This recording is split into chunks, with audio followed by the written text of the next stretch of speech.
Okay, the final session of the day, we are going to be covering tech transfer and commercialization. I think we have a diverse group of attendees today. We have a lot of people from the IT, electronics, telecommunications sector here in Bangalore. We have people who are from the legal world representing us here. And we also have a good participation from R&D centers, government-sponsored R&D centers. CDOT is here. And also some of the leading universities of this region are here to attend. I think a lot of us have been talking about IP today, right? I mean, that's all we've been talking about. So tech transfer, what I wanted to cover is give you a sense of options, right?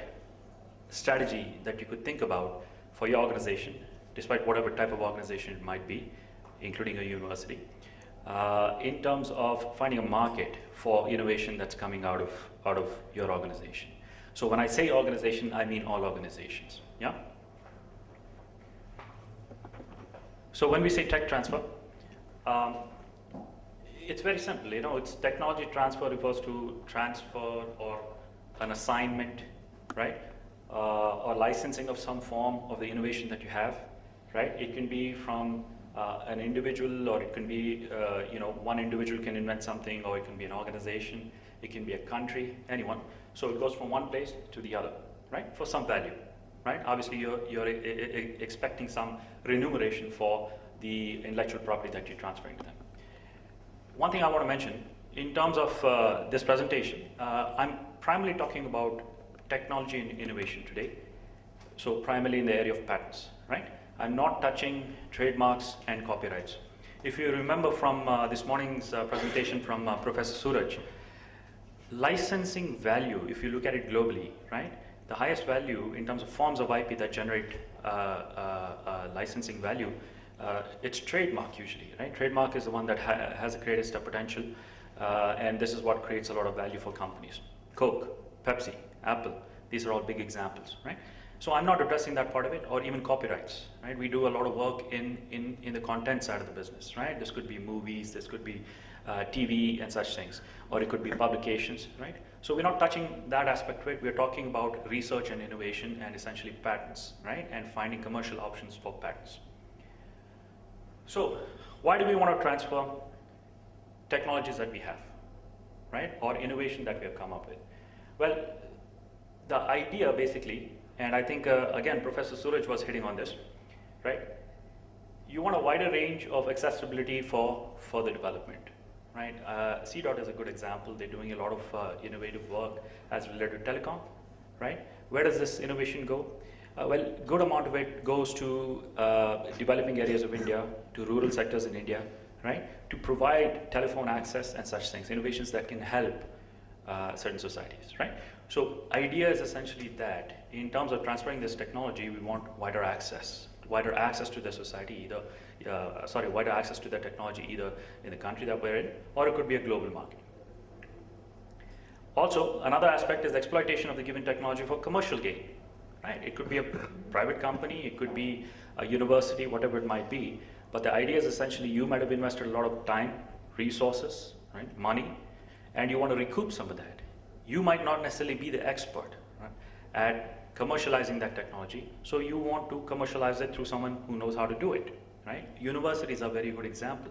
Universities are in the business of innovation, research and development, but they're not in the business of marketing. They're not in the business of sales. They're not in the business of building products and solutions, right? So that collaboration with industry in terms of putting whatever innovation they have is basically tech transfer, right? You innovate, you transfer it to someone else to find a market for that technology. Just a quick point on the bottom here. This doesn't apply to India, right?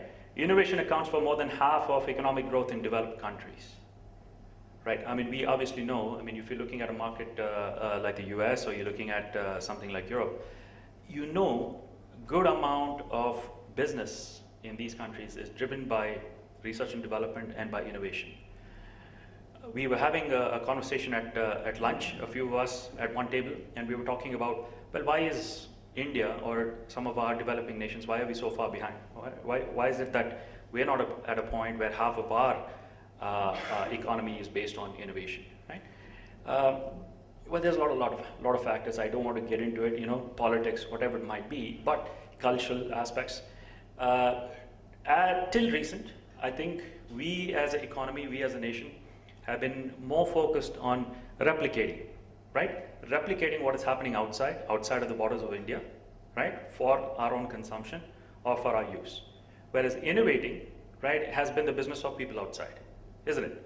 So that mindset is changing, and I think in the last 10, 15 years, maybe even the last 20 years, especially with the onset of IT in India, right? The doors have opened and our eyes have opened, and I think with IT we are seeing industries like the biotechnology industry, life sciences coming into India, right? Bangalore is a great example where innovation has become kind of a spark plug now, right? You've seen in the last several years, you've heard of, I think more recently, all the e-commerce sites that we've seen, like Flipkart, right, Snapdeal and such, getting tremendous amounts of investments, and then also the level of valuations that these companies are getting when assessed for investments. It's in the billions, right? We could have never imagined this only maybe about 10 years ago, right?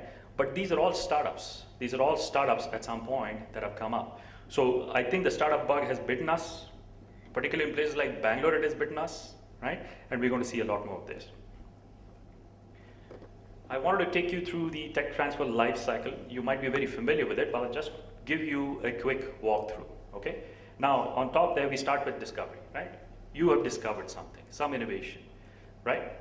Then we go to the disclosure phase. Usually what happens, someone discovers, and thereafter we have a disclosure stage where, say, an invention disclosure form. That's usually the typical format that's used at most companies and most universities. This disclosure is made usually to someone who's responsible for assessing the technology, right?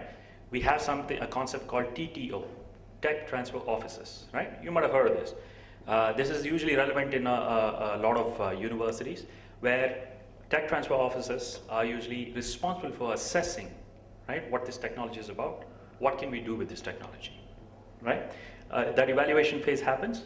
During the evaluation phase, not only are you looking at, well, what do we want to do with this technology, but also you're thinking, do we have the option of taking this to the market ourselves, or do we need partners to be able to do it, right? Other aspect that you're looking at is, will there be a demand for this, right? Like Kalyan said a little while ago, there might be about 100 different innovations that a particular company or a organization might come up with. But in terms of commercial value, usually the statistics show us it's maybe about one that has real potential in terms of commercial value, right? The percentage is very low.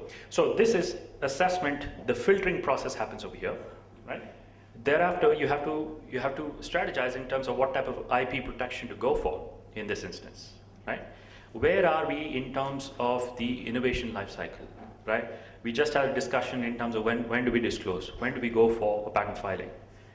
This is the assessment that has to be made depending on what level or what stage the invention might be at that level.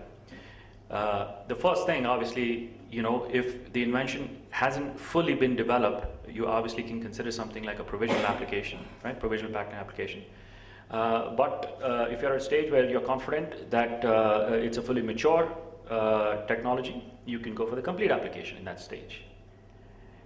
That will make a big difference in terms of how you then market that technology to prospective companies or prospective partners in the industry who might want to take it up.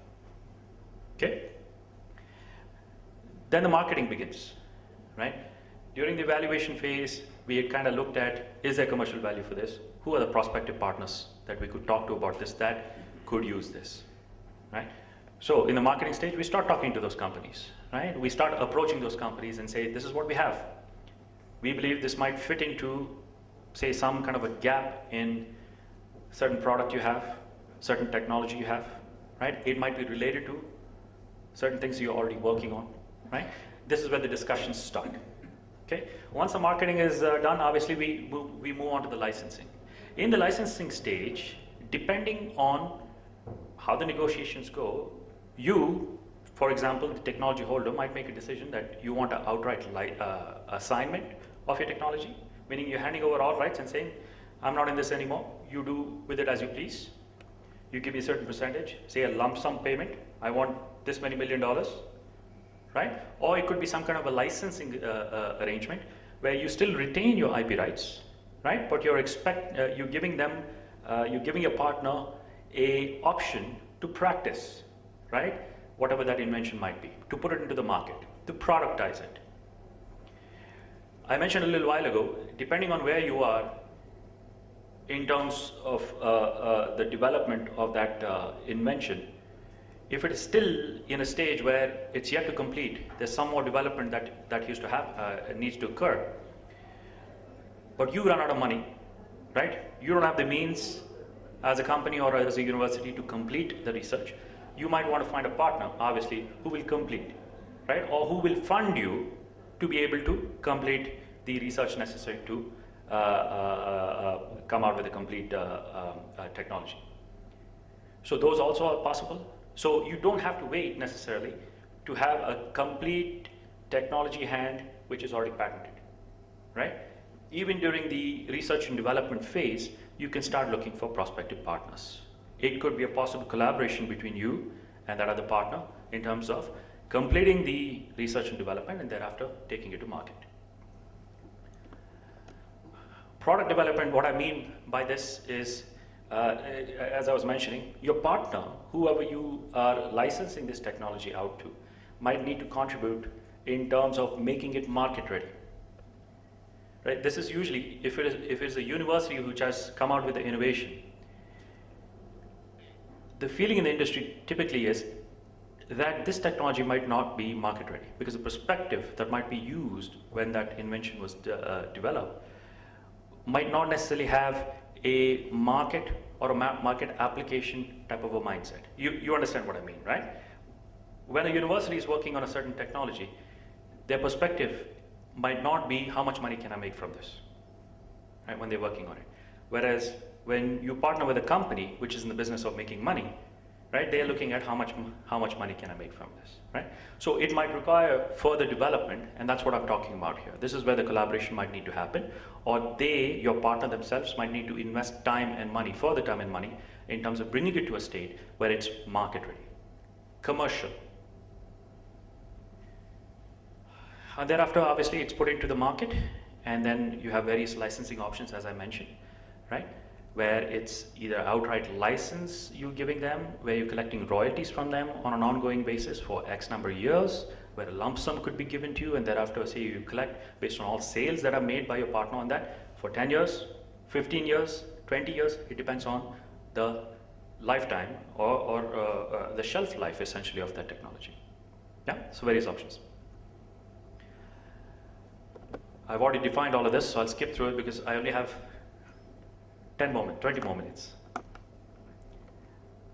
Okay, I want to talk a little bit more from the corporate perspective here. We have a lot of companies here in terms of tech transfer options, particularly for innovation, right? We all know about the pharmaceutical sector, right? We all know about the drugs and innovation that's coming out of there. I want to give you a sense. These are patent grants ranked, and this is for the USPTO, right? These are the number of patents granted in the year 2013 and the leading companies who have gotten this many grants. So you can see IBM, 6,809 patents were granted for them in the year 2013. 1 year. One company, right? IBM has the highest number of patents granted in the last 20 years. Every year they're number one in the US. Right? Obviously, US is not the only place that they file, based on the strategy and based on the importance of their technology. As we were saying, IBM would classify their technologies and the value of their technology, such as A, B, C, D, right? Or A1, A2, A3, such. And depending on the importance of it, they would be filing in multiple countries. But in the US alone, they've been issued 6,809 patents in the last year, right? You can see all the regulars there.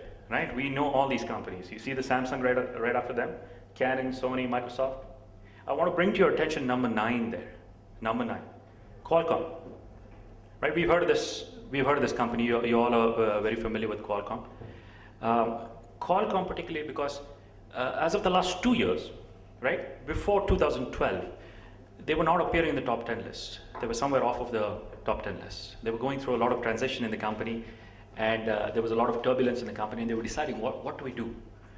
But Qualcomm has always been one of those companies which has been driven by research and innovation. So they do file a lot of patents, but not to this extent. This is 2013 figures. They drastically increase their numbers. I'll explain the reason why. So let's look at Qualcomm technology licensing on the right-hand side first. Qualcomm, as of 2012, restructured, and they've divided into two different entities, right? One entity of the company is now called Qualcomm Technology Licensing. And you can see the figures I've given over there, right? Between 2011 to 2012, they increased, in terms of the patent grants that were given to them, by 62%. So they carved out an entire division of the company, right, that only focuses on licensing out the technologies that they have worked on. You can see here that licensing accounts for 30% of the company's total sales in 2013, right? That is $7.6 billion, which is a lot more money than most of us can ever imagine or think about. So after taxes, that's about $6.6 billion, or majority of their profit. So Qualcomm is an industry example, right, that corporations can follow in terms of the value of innovation and thereafter licensing. Another good example, obviously, Big Blue, IBM. We can always talk about them, but they're nowhere close to what Qualcomm is doing, right? IBM, being the giant they are, they have a significant focus on research and development also, and also licensing. But in terms of the revenue, other parts of the businesses are creating significant revenue, right? So example here, their annual budget, which is the highest, right, in terms of R&D, is $6 billion, right? In terms of estimated revenue, licensing revenue, they make about $1 billion, right? So they aren't necessarily recouping all the money that they're investing into research and development, and you don't need to, right? Because they're making a lot more money, right, with some of the innovation that comes out in terms of some of their other services. IBM has a lot of services. I'm only talking about their licensing services now, right? So a lot of the innovation that comes out goes into a lot of their services and products. Did I skip something? Okay. Now I want to cover a little bit about universities. We have the honor, actually, of having some of the major research and development universities in India attending our session today. So we have JNCSR right here in Bangalore. We have Indian Institute of Science, which has come from Bangalore. We have Institute of Technology, which has come from Chennai, right? So I also want to address a couple of things for them. This is top 10 Indian patent applicants for institutes and universities for 2012 to 2013, right? Applications filed, obviously Indian Institute of Technology, all of them combined is 205. We are significantly behind. Those 205 seems to be a significant amount for India, and it's great because this keeps increasing by about 30% annually. Not just one university, but I mean the overall technology, the patent applications that are coming out of universities in India, you see about 25 to 30% increase on an annual basis. It's significant. You don't see this kind of an increase in the US, right, which is the model we typically follow because they have this technology transfer model in the US is about 30 years old, right? They've had a longer time to digest this and become used to it, whereas in India, we're still figuring it out, right? But those are significant numbers. Surprisingly, Amity University, which is a private university, right, in UP, every year they're increasing the number of filings that they're having, 140 filings, okay? Other than that, you see the regulars in Institute of Science, right, is on this list. So these are the top 10. The top 2 spots are always constant in this, right? It's usually the IITs and Amity over the last several years. But we've seen significant increases from Indian Institute of Science recently, right? Any particular reason? In fact, in 2009, 2010, they were 60, 70 patents. I think they fell down. So there's a drastic drop. Uh-huh. Sanjeeth, only 9 are there. 10th one is James. Ma'am, I looked. Only 9 are listed, 10th is JNT. Sorry, maybe I cut it out. So, next time I'll include it. I just wanted to give you an idea of the patent activity in research and innovation happening in India, right, with our universities. The next one, I want to give you a sense of the scientific and R&D institutes in India. These are government-funded institutions, right? CDOT is one of them, right? They're not on the list, but you can see the regulars here, right? CSIR is usually on the top and has been on the top for the last, I don't know, maybe more than a decade, right? They have more than 200 innovations that they're trying to bring to market. And the next one usually is DRDO, right? These are the regular organizations, government-sponsored organizations that we are seeing in terms of investing a lot of time in research and innovation, and then also patenting activity. They also have cells within these organizations, just as the universities do, tech transfer offices. These organizations also have their own cells where they're looking to market their technologies. They're trying to find markets for their technology. So, current state of university tech transfer in India. 2003 Science and Technology Policy. It created a national innovation system. The idea was to create some level of self-sufficiency amongst universities in terms of being able to take technology that was being innovated and thereafter taking that technology to the market and recouping some of the money that might have been invested by the government in research and development, right?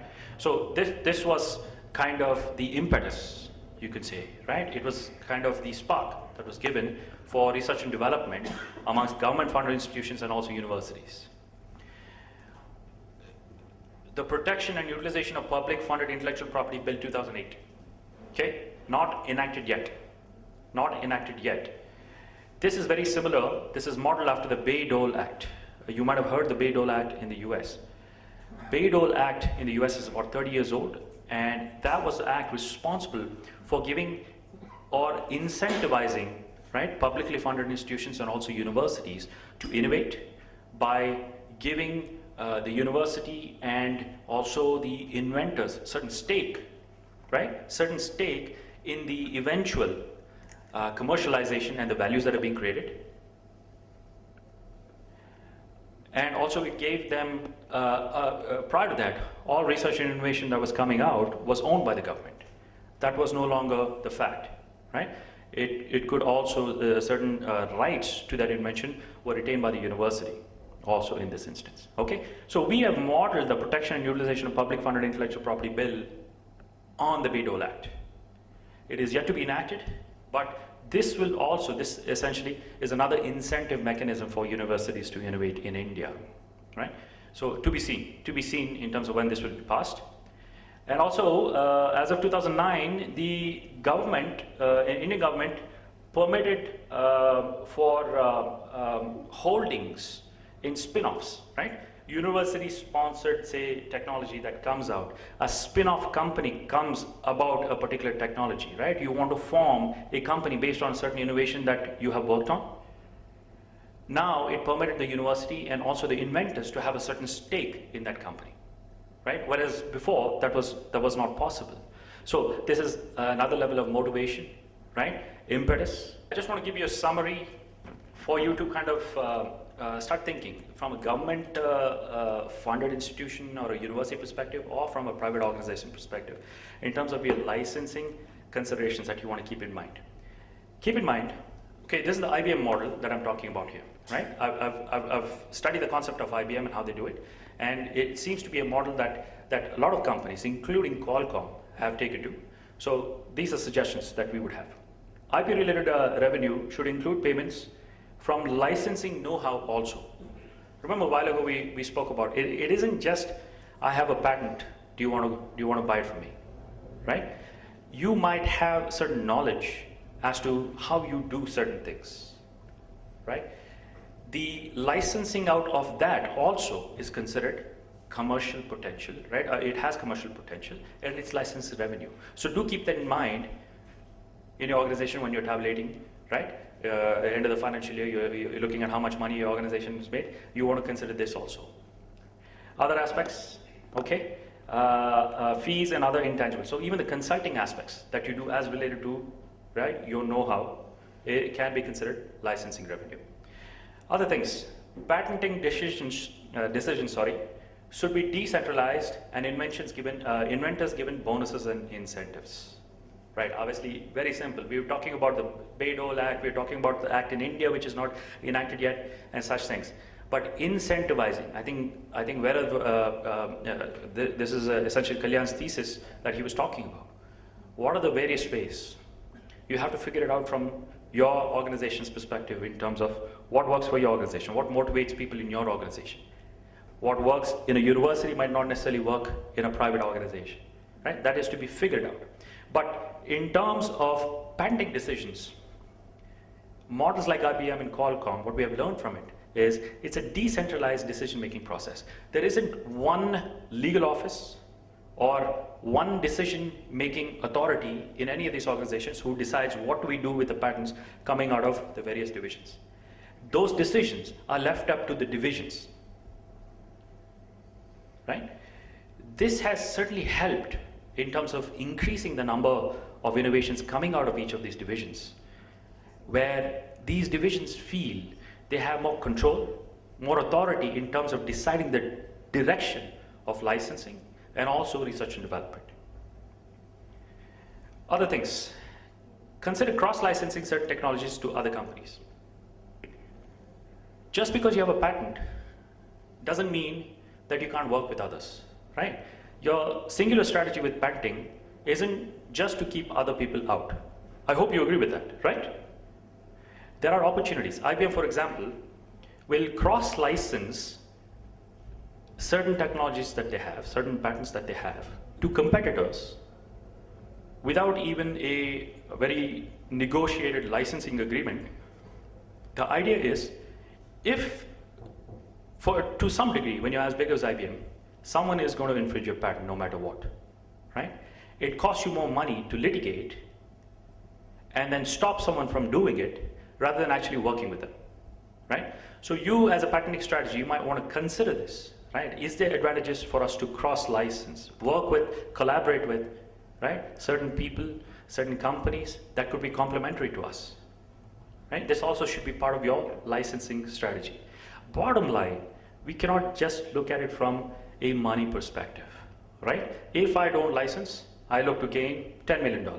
If I license, I don't get $10 million right now. I might have to wait for another 4 or 5 years. But imagine the benefit you have because you now have someone who's on good terms with you, right? You're not concerned about who's infringing, how do I chase them, how do I recover money from them, right? So part of your strategy also should be, depending on how core that technology is, how core that patent is to your organization, you might want to consider cross-licensing initiatives. Also consider placing certain potentially patentable technologies into the public domain. Why would you want to do this? Why would you want to take the effort that you're put into developing something and then just put it into the public domain saying, hey, everyone, use it. I'm not going to come after you and sue you. What could be the advantage? Goodwill and have some more confidence. Yes, part of it. Certain companies have used this strategy where they put certain technologies out into the public domain because these technologies might be peripheral to their core technology, right? It isn't necessarily that technologies that they see a lot of potential commercial revenue coming from. By putting this out into the public domain, they might be discouraging a lot of competitors, right? Who then are looking to get into the same domain. They're saying it's already available for free. Why would we want to, right? So it's a competitive strategy in some instances where if it's not core to what you do, certain companies have decided that they will put it into the public domain. This might be a good idea for some of the universities because I know there's a cupboard full of patents that are sitting there, but after some assessment, we've realized, this doesn't really have much commercial value.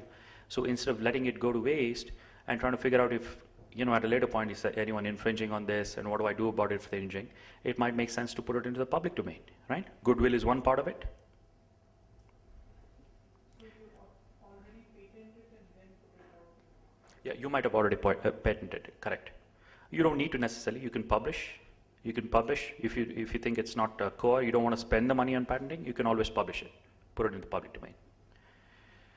Okay.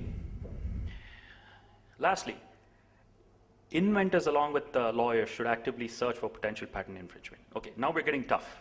Now we do want to find those people who are infringing on our technology, right?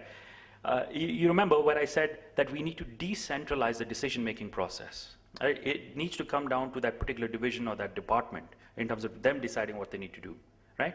But they also need to be responsible for monitoring and assessing, is anyone using this technology, right? We have realized, again, from the models like IBM and Qualcomm, right, when this is part of the incentive that a lot of inventors feel pride, right, in catching others who are using their technology. I said, you're not paying me for it, right? So the best people to monitor the market and see who's using what is usually the people who have invented it, right? They're the ones who understand that technology is best. So this is also another suggestion that we can make. It's part of the incentive, right? But it's also your company strategy, your organization strategy, in terms of keeping certain competitors from using your patents or using your technology without paying you for it, right? So that in short, I just want to give you a sense. We just want to cover this for about half an hour. I'll tell you about, so how are we, right, as our organization, BananaIP, what we're doing. Recently we have formed a group called BIP Group, and BIP is, and essentially we are into tech transfer and commercialization, right? We're working with clients in the private sector as well as publicly funded or universities, right? Research and development centers and such. We have collaborated with a partner in the US who's in this business for a very long time. In India, we don't have very good models. We don't have very good success stories, right? Dr. Nagaratna is here, and she's told me of all the horror stories that she's had in terms of trying to find markets for technologies that are being developed at JNCSR.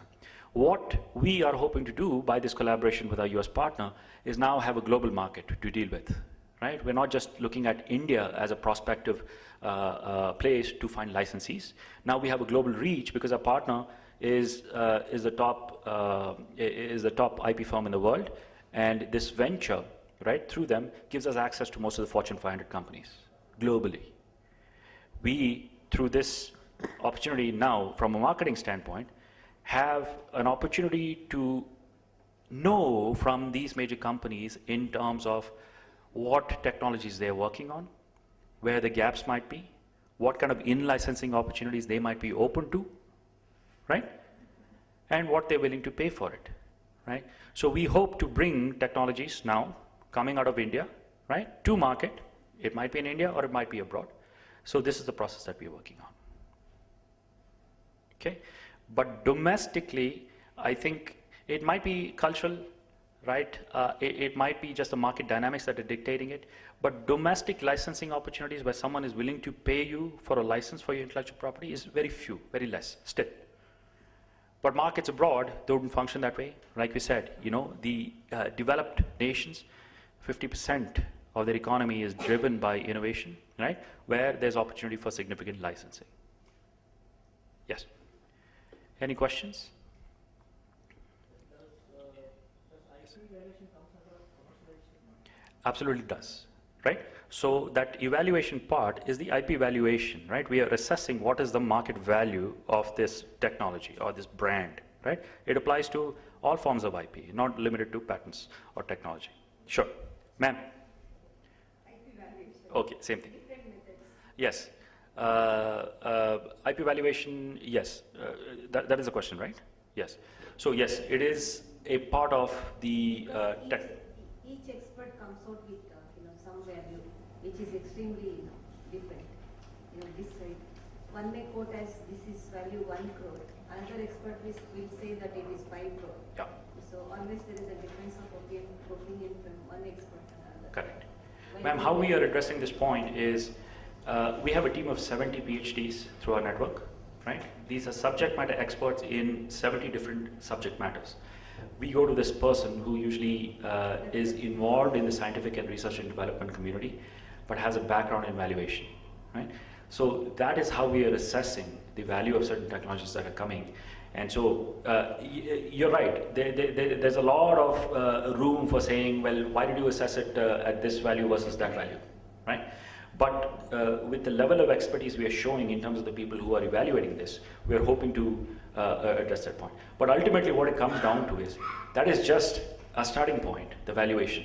It ultimately comes down to the negotiation, right? The licensing agreement that you agree to, and that usually there's many more factors than just the valuation that goes into it. Yeah. It depends You on... make more or you make it less. Correct. You can't say. And it also depends on how developed your technology is at the point of discussing with them, right? And how much investment that company has to do, or make, sorry, for this technology to be market ready, right? So there's a lot of factors. The slides are carrying confidential instead of copyright, no? Why is Confidential because I only want you guys to know it. No, ma'am, I just put it generally, right? Copyright, obviously, yeah, I've used a lot of information from the net, so I'll have to check my plagiarism once before I make it copyrightable. I have a question. Yes. There was a mention of a BIP model. Yes. So is that the collaboration that you have with the American partner? Correct. That's our model that I just gave you an overview of. That is the commercialization collaboration that we have, and we thought we'd collaborate with someone who's been in this business for a long time because they have a global reach, whereas us, we would be limited to India currently, right? And maybe the US and such things. But through this partner, like I said, we have access to 70 PhDs who are PhDs in various subject matters. It gives us a lot more credibility and expertise. Yeah.